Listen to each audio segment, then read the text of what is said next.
सभी साथियों को नमस्कार। स्वागत है आपके हमारे एक और नए वीडियो में। उम्मीद है आपकी तैयारी बहुत ही अच्छी चल रही होगी। तो आप रेस्ट पोजीशन में बिल्कुल भी नहीं होंगे। हालांकि अभी जो मैंने आपको जो टारगेट सीरीज चला रहा था उसको रोक रखा है, क्योंकि दिवाली आ चुकी है। तो दिवाली के बाद से हम लगातार अपनी कंटिन्यू रखेंगे कि टेस्ट सीरीज़ को। और साथ में आज हम बताने वाले हैं आपको कुछ ऐसे डिपार्टमेंट लगातार सारे बच्चे पूछ रहे हैं कमेंट सेक्शन में, और लाइव स्ट्रीम जब भी आता हूँ तो वहाँ पर भी बच्चे पूछ रहे हैं कि सर अच्छे वाले डिपार्टमेंट बता दो, पावरफुल वाले। और भी मतलब अब क्योंकि मैं राज कर्मचारी हूँ तो यहाँ पर वो चीज़ नहीं बोल सकता हूँ, फिर भी तो आज मैं उन्हीं सारे डिपार्टमेंट के बारे में बताऊँगा। एक आज कि जो मोस्ट पावरफुल डिपार्टमेंट कौन से आपको लेने ही चाहिए। अगर आपके नंबर अच्छे हैं तो आपको वो वाले डिपार्टमेंट लेने चाहिए। और एक वीडियो में बना दूंगा मैं आपको कि कौन से डिपार्टमेंट में आपको ज़्यादा काम देखने को मिलेगा और कौन से डिपार्टमेंट आपको लेने चाहिए जहाँ पर काम कम है। आपको आगे तैयारी जब करी जाए तो आपको कौन सा डिपार्टमेंट लेना चाहिए। तो ये मैं 2-3 वीडियो बना दूंगा। तो इसमें सबसे पहला वीडियो बनाता हूँ कि जो अच्छे डिपार्टमेंट हैं। ओके, आपने देखा होगा कि जो डायरेक्ट पब्लिक से जुड़े हुए डिपार्टमेंट हैं, और जब डिपार्टमेंट पब्लिक से जुड़े हुए होते हैं तो वहाँ पर आपका एक अलग ही वैल्यू सोसाइटी में बन जाती है और पावर भी होती है। और वहाँ पर जब आप ऐसे डिपार्टमेंट में बाबू बनेंगे तो यहाँ पर आपका कुछ अलग ही एक कह सकते हैं कि ओहदा होगा, रौला होगा, जो भी बोल सकते हैं। तो इसी डिपार्टमेंट के बारे में आज हम चर्चा करेंगे। तो हम चलते हैं सीधे नोटिफिकेशन के ऊपर। जो हमारे नोटिफिकेशन आए थे हम वहीं से डिस्कस करेंगे कि कौन से डिपार्टमेंट आपको लेने चाहिए। अगर आपके नंबर अच्छे हैं तो आपको इन्हीं में से कोई ना कोई एक लेना पड़ेगा, तो जिससे आपके समाज में एक वैल्यू बनी रहे। ओके, तो हम चलते हैं सीधा अपने नोटिफिकेशन पे। तो ये देखिए हमारे पास में सबसे पहले आ जाता है ये वाला नोटिफिकेशन। ये सबसे पहला आया था, तो यहीं से स्टार्ट करते हैं हम लोग। सबसे पहले आपका आता है राजस्व विभाग। सबसे पहला ही आपके सामने बहुत ही एक अच्छा डिपार्टमेंट आ जाता है, जिसमें आपके 1150 पद रहते हैं जनपद स्तर पर। और उसके बाद में आप दूसरा देखिएगा, मंडल स्तर पर रहते हैं 56। ठीक है, तो ये दोनों स्तर पे आपको रहेंगे। ये दोनों भी डिपार्टमेंट बहुत ही अच्छे डिपार्टमेंट आपको देखने को मिलेंगे। रेवेन्यू डिपार्टमेंट है, तो यहाँ पर आपको डीएम ऑफिस में रहकर भी काम कर सकते हैं, तहसील लेवल पर भी आपको काम कर सकते हैं। मतलब ओवरऑल जहाँ पर भी रहकर काम करेंगे आपको एक अच्छा एक अब मैं यहाँ पर नहीं बोलना चाहता हूँ, फिर भी ठीक है, आप समझ जाइए। और एक पावर भी आपके पास में होगी, और यहाँ के बाबू को जब आप कहलाएंगे तो आपके अंदर एक अलग सी एनर्जी आएगी काम करने की। ठीक है, तो पावरफुल डिपार्टमेंट में आपको एक राजस्व विभाग देखने को मिलेगा। उसके बाद में आते हैं हम लोग दूसरे नंबर पे।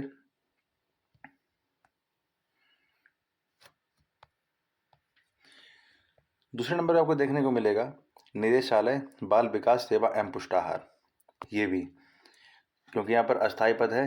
अस्थाई पद का मतलब क्या होता है मैंने आपको बताए रखा है, लेकिन अगर देखा जाए तो पावर के हिसाब से ये भी एक बहुत ही अच्छा डिपार्टमेंट आपको देखने को मिलता है। पावर भी है और भी सब कुछ है, शोहरत भी है, सब कुछ है इसमें आपको। ठीक है, उसके बाद में अब हम आते हैं तीसरे नंबर पे। जब तीसरे नंबर पे चलेंगे तो हमें देखने को मिलेगा यहाँ पर माध्यमिक शिक्षा परिषद। ओके, ये बोर्ड ऑफिस होता है यूपी बोर्ड का, आपने देखा ही होगा। सभी यूपी बोर्ड के बच्चे होते हैं तो आपकी मार्कशीट्स और बनना पेपर सारा कुछ इसी डिपार्टमेंट में होता है। तो अब क्योंकि शिक्षा विभाग से जुड़ा हुआ डिपार्टमेंट है तो इसीलिए इस डिपार्टमेंट के बारे में मुझे बहुत ही अच्छे से जानकारी है। ठीक है, तो यहाँ पर जब आप जाते हैं तो आपके साथ हर एक काम जो भी आप सोच रहे हैं सब कुछ मिलेगा। पावर भी, वो सब कुछ। ठीक है, और मतलब सब कुछ मिल जाएगा आपको यहाँ पर भी, क्योंकि मैं इस डिपार्टमेंट से जुड़ा हुआ हूँ तो इसके बारे में मुझे बहुत अच्छी जानकारी है। 76 इसमें आपको पोस्ट देखने को मिलेंगी। अब इसमें आपको एक चीज़ अच्छी ये भी रहती है कि यहाँ पर प्रमोशन बहुत तेज होता है। आपने 5 साल यहाँ पर काम कर लिया, 5 साल के अंदर आप 5 साल जैसे कंप्लीट करेंगे आपका प्रमोशन हो जाएगा। मेरे साथ के बहुत से साथी जो माध्यमिक शिक्षा परिषद में है प्रयागराज में, सभी की लगभग पोस्टिंग हो गई है। प्रमोशन होने के बाद में दूसरी जगह पोस्टिंग हो गई है। ओके, उसके बाद अब हम चलते हैं अगला। आ, देखा जाए, हाँ, अब ये देखिए 18 नंबर पे पंचायती राज विभाग। ये भी आपने देखा होगा जितनी भी ग्रामीण से जुड़ी हुई योजनाएं आती हैं वो ज़्यादातर पंचायती राज विभाग से ही आती हैं। तो इसमें आपको देखने को मिलेगा कि योजनाएं होती हैं और भी जो प्रधान के स्तर पर, ब्लॉक के स्तर पर और डिस्ट्रिक्ट लेवल पर जितनी योजनाएं होती हैं वो इसी के, और जो गांव से रिलेटेड जितनी भी योजनाएं होती हैं वो पंचायती राज विभाग से ही चलती हैं। तो यहाँ पर भी एक काफ़ी अच्छी खासी आपको पोजीशन, पावर सब कुछ देखने को मिलेगा। अब खैर मैं राजसी कर्मचारी हूँ तो बार बार मैं चीज़ यहाँ पर रिपीट करना नहीं चाहता, लेकिन फिर भी आप समझ रहे होंगे कि मैं किस बारे में बात कर रहा हूँ। ओके, ठीक है। 5वें नंबर पे आपको देखने को मिलेगा अपना ये वाला सिंचाई एवं जल संसाधन विभाग। बहुत ही अच्छा विभाग है, बहुत ही बढ़िया विभाग है, क्योंकि मेरे एक अंकल इस डिपार्टमेंट से रिटायर हैं। तो एक्चुअली कभी मैं अगर उधर गया तो उनके घर की फ़ोटो लेकर दिखाऊंगा कि उनका घर कितना अच्छा बना हुआ है। ठीक है, वो भी जूनियर स्टैंड से भर्ती हुए थे और उसके बाद में प्रधान सहायक से वो रिटायर हुए थे। इसके बाद में दूसरा नोटिफिकेशन एक और आया था जिसमें कुछ डिपार्टमेंट बढ़ाए गए थे। तो हम बात करते हैं उन डिपार्टमेंट के बारे में भी। अब चलते हैं दूसरे वाले नोटिफिकेशन की तरफ। अब ये देखिए आ गया आपका शुद्धि पत्र, 22 सितंबर को रिलीज़ हुआ था। अब आते हैं हमारा पावरफुल डिपार्टमेंट में। वो एक आपको देखने को मिलेगा स्टाम्प एवं रजिस्ट्रेशन। बहुत ही अच्छा डिपार्टमेंट है, इसके बारे में आपको पता ही होगा कि हाँ यहाँ पर क्या काम होते हैं। कि जितने भी आप देखोगे कि रजिस्ट्रेशन होते हैं, स्टाम्प वाले जितने भी काम होते हैं, अब क्योंकि रियल एस्टेट का दौर है, प्लाटिंग का आपने देखा होगा, तो सारे के सारे काम यही इसी ऑफिस में होते हैं। बैनामा खरीद फरोख्त ज़मीन की वो सब इसी में होते हैं। तो इसलिए यहाँ पर आपको ये देखने को मिलेगा, काफ़ी पावरफुल डिपार्टमेंट आपको इस बार देखने को मिलेगा। ये राजस्व के बाद में एक मोस्ट फेवरेट आप सभी लोगों का है, वो है आरटीओ, परिवहन विभाग। 7 और 8 नंबर पे एक है जनपद स्तरीय और एक है मुख्यालय स्तरीय। अगर मुख्यालय स्तर में आप जाते हैं तो वहाँ पर आपको मतलब ठीक है पावर देखने को मिलेगी, लेकिन आप अगर अपने डिस्ट्रिक्ट में आरटीओ बनते हैं तो आप यहाँ से काफ़ी एक अच्छी पावर पे बैठेंगे।